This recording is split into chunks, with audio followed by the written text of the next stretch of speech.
But साहब ये कल शो के एंड पे हम बात कर रहे थे कि सरफराज जो है वो शायद प्लेइंग 11 का हिस्सा हो और आज वो ऐसा हो गया और वो इस टाइम वहां पर कीपिंग कर रहे हैं, काफी फिट दिखाई दे रहे हैं। अभी टीवी पे हमें आप सामने लाइव देख रहे हैं, आपके क्या मनाजिर हैं, ऐसा ही है?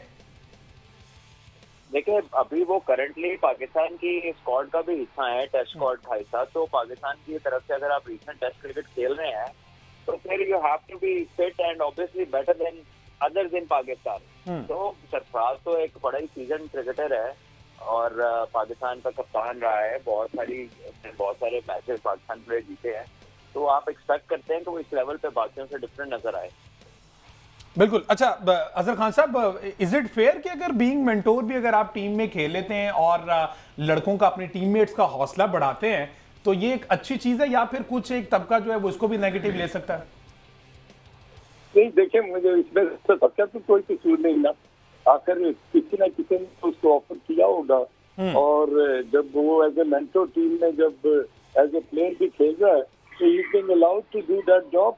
और वो एक किस्म का, अभी भट्ट साहब ने जो बात की तो पाकिस्तान टीम की तरफ से वो कोई ड्रॉप तो नहीं ना हुआ, वो तो पाकिस्तान की तरफ से अभी खेल रहा है। और उसमें वो कंकशन की जब मोहम्मद रिजवान तो बॉल लगा था तो उनकी जगह उन्होंने कीपिंग भी की है टेस्ट मैच में।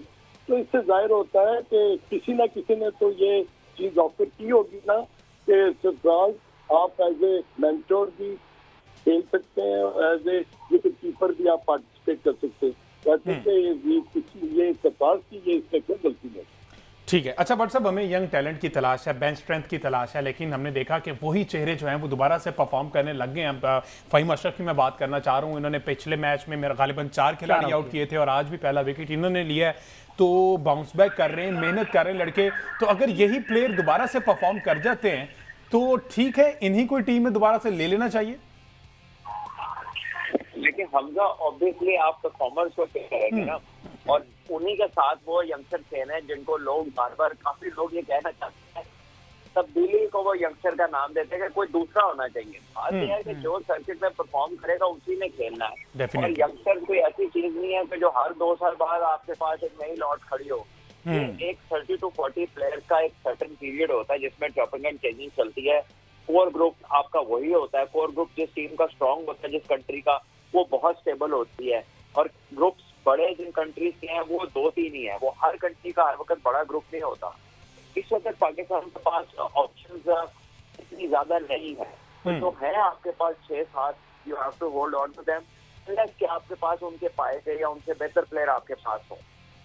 बिल्कुल। अच्छा अहमद सईद साहब, वैसे स्टैट्स क्या हैं ये, अगर स्पेसिफिकली राना साहब की बात की जाए जो कि आपके फेवरेट क्रिकेटर हैं, माजी में अगर रिसेंट पास्ट में देखा जाए तो क्या स्टैट्स हैं? देखिए, फ़हीम अशरफ ने इस टूर्नामेंट का बहुत अच्छा आगाज़ किया था। पिछले दोनों मैचों में बहुत रिदम में नजर आए। पिछले मैच में 4 आउट किए जैसे आपने कहा, आज भी उन्होंने विकेट हासिल की। उसके अलावा रन भी वो बना रहे हैं बैट के साथ। और मैं तज़किरा असल में करना चाह रहा हूँ फ़हीम अशरफ साहब की, जो कल उन्होंने प्रेस कॉन्फ्रेंस की है एक, उसमें उन्होंने ये कहा है कि जो पिच के बारे में जैसे सवाल पूछा साहब ने, तो उसमें उन्होंने कहा कि हमारे यहाँ ये फैशन बन गया है कि लोग जो है वो अच्छी पिच भी बनी हो तो उस पर ही बात करते हैं किस तरह की पिच बना दी आपने। तो उन्होंने ये कहा कि जिस तरह की पिच बनी हो उसके अकॉर्डिंगली परफॉर्म करना चाहिए। तो अपार्ट फ्रॉम हिज परफॉर्मेंसेज, वो माइंडसेट के हिसाब से ये बहुत पॉजिटिव नज़र आ रहे हैं। और अगर वो परफॉर्मेंस दे रहे हैं बैटिंग के साथ, बॉलिंग के साथ, तो मेरा ख्याल है कि इसमें कोई मजायका नहीं है कि उनको टीम में वापस लाया जाए। आफ्टर ऑल क्रिकेट जो है वो एक परफॉर्मेंस ओरिएंटेड गेम है। तो माइंडसेट भी उनका बहुत पॉजिटिव नजर आ रहा है, बॉलिंग के अंदर ये बहुत रिदम में नजर आ रहे हैं और अगर परफॉर्म करते हैं तो यकीनन टीम में उनको आना चाहिए। अच्छा अजहर खान साहब, ये पिच कंडीशन पे बार बार बात की जाती है और आजकल मीडिया पे सिर्फ अगर मैच जीते हैं तो भी विकेट, अगर हार गए तो फिर तो डेफिनेटली विकेट पे बात की जाती है। तो ये क्या पुराने टाइम में, आपके टाइम पे भी सारा का सारा मलबा जो है वो विकेट पर डाल दिया जाता था? नहीं, हमारे टाइम पे तो पिचें बनती नहीं थी। आप यकीन करें कि बड़ी अनप्रिपेयर्ड पिचेस पर खेलते थे और ना कोई उस कवर होते थे, ना कोई इस किस्म के। आपको अगर मैं ब्रॉडकास्ट सुनाऊं तो यहाँ पर तो वहाँ पर तो मैचेस के दौरान रात को जो पिचेस वो उखाड़ के लोग ले जाते थे। तो ये आप छोड़ दें, पिचेस को ना ब्लेम करें।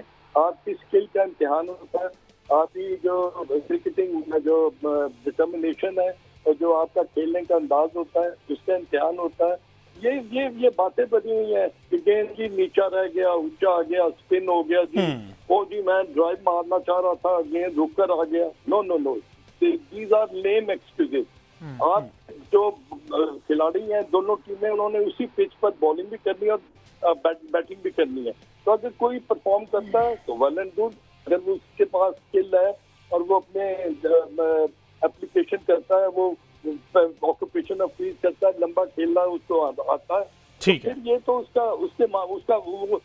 उसकी क्रिकेटिंग मैट्रिक। ठीक है। अच्छा, एंड पे आप दोनों से मैं कमेंट लेना चाहूंगा। कल जो एक बड़ा अपसेट हुआ है, पता नहीं उसे अपसेट कहना चाहिए या नहीं, क्योंकि सेकंड बेस्ट एशियन टीम बनती जा रही है अफगानिस्तान, और उसने कल जिस तरह से साउथ अफ्रीका को रिस्ट्रिक्ट किया है 106 पर और सारे के सारे आउट कर दिए। बट साहब, अफगानिस्तान क्रिकेट जो है वो डे बाय डे बहुत ज्यादा इंप्रूव करते जा रहे हैं, और जो जायंट्स हुआ करते थे एशिया में, अब वो जनाब कहीं पीछे से पीछे दिखाई दे रहे हैं। तो ऐसा क्या उन्होंने खा लिया, क्या कर रहे हैं जो पाकिस्तानी नहीं कर पा रहे?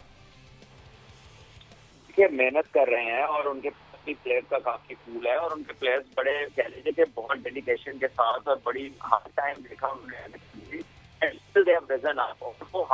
मतलब एक कह लीजिए कि अंडर प्रेशर बचपन से अपनी जिंदगी गुजार रहे हैं। So for them to feel the pressure of the ground means nothing. जिस तरह के एनवायरनमेंट में वो बड़े हो रहे हैं, तो मेंटली एक तो बड़े स्ट्रांग है।